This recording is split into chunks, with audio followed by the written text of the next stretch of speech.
Hello guys! Magandang araw! May i-share nga ulit ako sa inyo.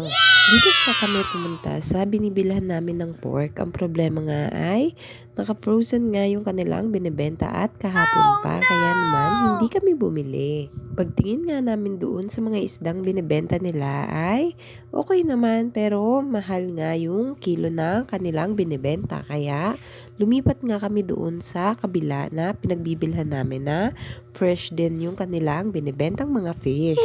Gusto nga talaga namin ng galunggong at pampano. Ang problema ay ang mahal nga talaga ng kilo ngayon ng galunggong. Pero yung pampano nga nila ay doon nga kami sa kabila bibili.